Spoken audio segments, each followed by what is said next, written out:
వాళ్ళు చేసే పనులు చూస్తే మనకు చాలా నవ్వులు తెప్పిస్తాయి. ఈ కథలో వాళ్ళు చేసే అమాయక పనులేంటో తెలుసుకుందాం.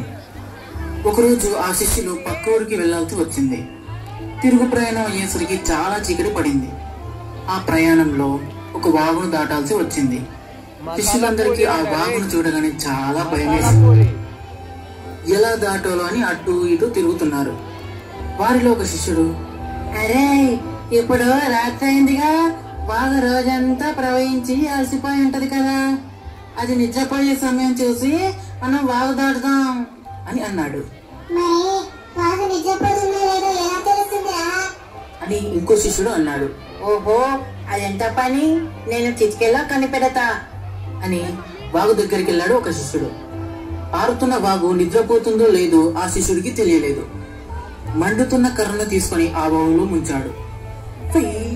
అని చప్పుడు వచ్చి ఆ మంట ఆరిపోయింది. ఆ చప్పుడికి అతనికి భయం వేసింది. వాగకు ఏ పనుందో ఏమో, ఇంకా నిద్రపోలేదు, ఇంకా ప్రవహిస్తూనే ఉంది అని ఉరుక్కుంటూ వచ్చి చెప్పాడు. అరే నేను వాతలు పెట్టానని ఆ వాగ నా మీద పగబడుతుందో ఏమో అని భయపడ్డాడు. అన్నాడు ఇంకో శిష్యుడు. మరికొంతసేపు అయ్యాక ఒక శిష్యుడు వాగు నిద్రపోతుందో లేదో చూస్తానని వెళ్ళాడు. వాగును చూసి తిరిగి వచ్చాడు. ఒరే వాగు నిద్రపోతుందా అని అన్నాడు ఉత్సాహంగా. ఎలా కనిపెట్టావురా అని ఆ శిష్యులో ఒకరు అడగగానే, అదే కట్టెని తీసుకుని నీటంచిన అటు ఇటు తిప్పి ఒక్కసారిగా నీళ్ళలో ఉంచాను, వాగు సుయ్యి అని అనలేదు. అంటే వాగు నిద్రపట్టినదే కదా మరి అన్నాడు ఒకడు భయంగా. పరమానంద శిష్యుల్లో ఒకడు అందరికీ ధైర్యం చెప్పి వాగు దగ్గరికి తీసుకొచ్చాడు. వాళ్ళు వాగులో దిగబోతూ, అయ్యో వాగులో మునిగిపోతామేమో అంటూ భయపడ్డారు. మనం ఒకరి చెయ్యి ఒకరు పట్టుకుని వాగు దాటుదాం అన్నాడు ఇంకొకడు. సరే అన్నారు అందరూ. అందరూ కలిసి వాగును దాటారు. శిష్యుల్లో అందరూ వాగును దాటామో లేదో అని అనుమానం వచ్చింది.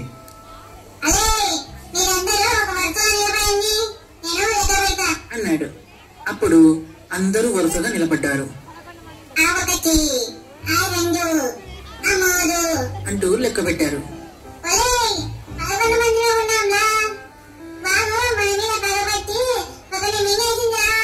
అన్నాడు. ఏది నేను లెక్క పెడతా ఆగు అంటూ ఒకరి తర్వాత ఒకరు లెక్క పెట్టారు. ఎన్నిసార్లు లెక్క పెట్టినా సంఖ్య 11కే వచ్చింది. అవునా, మాకు మన మీద పగబట్టి ఒకరిని మింగేసింది. ఈ విషయం గురువు గారి దగ్గరికి వెళ్ళి చెప్తాం అంటూ గురువు దగ్గరికి వెళ్ళి బోరున ఏడ్చారు. జరిగిన విషయం చెప్పి మళ్ళీ బోరున ఏడ్చారు. పరమానందే అందరినీ చూశాడు. శిష్యులని మళ్ళీ లెక్క పెట్టమన్నాడు. ఒక్కొక్కరు లెక్క పెడితే మళ్ళీ 11 వచ్చింది. శిష్యులు చేసిన తప్పును గురువు గుర్తించారు. అప్పుడు గురువు గారు అందరినీ వరుసలో నించోమన్నారు. తర్వాత గురువు గారు లెక్క పెట్టడం మొదలు పెట్టాడు. ఊరి తెలివి తక్కువ శిష్యులారా, ముందు నిన్ను లెక్క పెట్టుకోవాలి కదరా అని గురువు గారు శిష్యులతో అన్నారు. అదే నిజమే కదలా, నన్ను నేను లెక్క పెట్టుకోలేదు, ఎంత తెలివి తక్కువ పని చేశానులా.